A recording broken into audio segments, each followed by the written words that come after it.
Édouard a écrit ces textes pour elle et à sa mort. Oui, mais c'était pas Sylvienne qui a fait le commentaire. Comment on peut, un étranger, oser... Ah non, ça c'était une amie, c'était une universitaire amie d'Édouard Vaud, qui l'avait un peu découragé d'écrire ce texte alors qu'il avait déjà dit oui, et puis après il était revenu en arrière.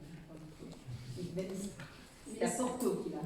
Voilà. Mais Sylvia va nous raconter tout ça Mais, maintenant. non, très, très brièvement, monsieur le consul général du Portugal, monsieur le ministre, monsieur le directeur, mesdames et messieurs, les autres participants à cette soirée, chère Isabelle Barada et présidente du comité Aristide Sousa Mendes, chère Manuel.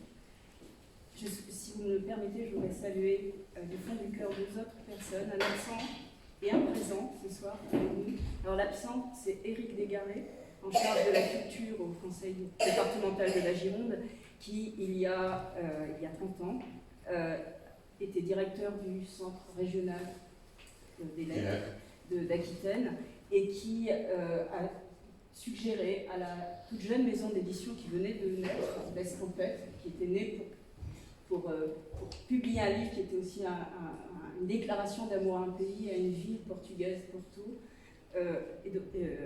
Éric Desgarrets a suggéré à l'Escampette d'imaginer un livre, un hommage, enfin un livre autour de Montaigne, et c'est comme ça que ce projet de demander un texte consacré à Montaigne, le demander à Eduardo Lourenço est né. Donc je tiens à saluer Éric Desgarrets qui n'est pas là ce soir, et le présent qui est là ce soir et qui me fait la joie vraiment de le retrouver ce soir, c'est Pierre Bottineau, qui est un très grand monsieur du monde des bibliothèques, un grand bibliothécaire de France et plus particulièrement de Bordeaux, qui a été le directeur de cette très belle bibliothèque de Bordeaux pendant de nombreuses années, qui a veillé très précautionneusement, très amoureusement, je dirais, sur un grand livre qui est conservé dans le fonds patrimonial de la médiathèque de Bordeaux, qui est l'exemplaire, ce qu'on appelle l'exemplaire de Bordeaux, qui est au fond le seul manuscrit de Montaigne, puisque c'est le dernier état des essais du temps de la vie de Montaigne qu'il avait encore fortement annoté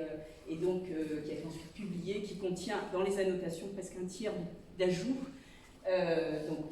qui figureront dans la version finale des essais, publiés après la mort de Montaigne. Et donc Pierre Bottineau est associé à ce projet, à la première édition de ce livre en 1992, puisque en plus du texte d'Eduardo Lourenço, il y avait un texte de Pierre Bottineau sur l'exemplaire de Bordeaux. Et j'ajoute également un photographe qui n'est pas avec nous ce soir, qui était Jean-Luc Chapin, qui avait photographié aussi cet exemplaire de Bordeaux. Voilà. Donc je tiens vraiment à vous saluer. Je suis avec l'Escampette à la fois très très émue, heureuse et honorée pour une part à ces manifestations d'hommage à Eduardo Lourenço, dont ma maison d'édition, animée pendant 25 ans par Claude Bouquet, qui en fut vraiment l'âme et l'éditeur principal jusqu'à son décès en 2015, qui était aussi mon compagnon, a publié, donc cette maison d'édition, plusieurs ouvrages en français, dont nous entendrons des extraits dans quelques minutes.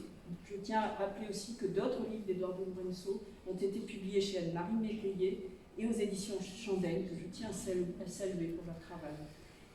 Je remercie d'ores et déjà Isabelle Baradas pour son choix très pertinent de lire l'essai intitulé, les extraits de l'essai intitulé La culture à l'ère de la mondialisation, qui est une partie de ce livre, La splendeur du chaos, et dans une petite édition spéciale qui avait été réalisée en 2002 avec l'aide de la Fondation Gulbenkian, qui était une édition hors commerce offerte au public lors du Carrefour des littératures en 2002. Je crois que c'est la maison d'être d'une maison d'édition de contribuer à la promotion et la transmission d'une œuvre, de l'importance de celle de cet homme, déjà évoqué, qui fut par ailleurs un de mes amis les plus chers entre 1988 et sa disparition en 2020, mais qui restera toujours, qui cheminera toujours avec nous. C'est pourquoi j'ai pris l'initiative au printemps dernier d'organiser dans un premier temps une première version de cette brochure dont vous allez découvrir ce soir la seconde édition, enrichie, complétée par les soins d'Isabelle et Emmanuel Dias à mes côtés, et tous ceux qui travaillent avec eux. Pour finir et être bref, je vous lirai simplement un extrait du modeste texte que vous trouverez dans ces brochures, que j'ai rédigé à la demande du Publico, le journal portugais Publico, dans les l'émotion je venais d'apprendre la disparition d'Eduardo Buenso. Alors, je vous lirai juste la fin de ce petit texte. Demeurera jusqu'à la fin de mes jours ce cadeau qu'il m'offrit en 1992 en réponse à l'invitation que je lui avais faite d'écrire sur Montaigne. Un texte court, lumineux et dense, salué comme l'un des plus pertinents, en particulier l'appréciation de Pierre Bottino qu'il en avait faite, directement écrit en français, et je crois qu'il n'est toujours pas traduit en portugais, ce texte, qu'il ne savait pas traduire en portugais, ce qui est un peu singulier, et dont la lecture me bouleverse toujours. Comment ne pas être pris de vertige face à l'effet presque magique de son incipit, qui traduit en une seule et même phrase, non seulement ce que fut le projet des essais, mais aussi comment est née la littérature moderne, avec l'affirmation du je, J-E. Cet incipit qui ouvre le texte, moi je m'en remets toujours pas 30 ans après et il me fait toujours frissonner. Le voici. Si Montaigne ne savait pas qui il était, et si, pour le savoir, il s'est mis à s'écrire, il savait qu'il était.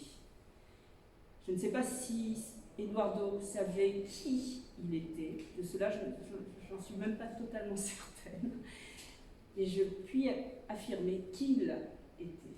Voilà. Il continuera de m'accompagner avec beaucoup d'autres portugais dont la voix résonne. Je suis émue dans ces murs, parce que j'entends encore dans ces murs la voix de Eugenio de Andrade, Agustina de Salis, Sofia Milo-Breiner et quelques autres qui ont lu leur texte ici, au musée d'Aquitaine et il y a quelques années. Merci.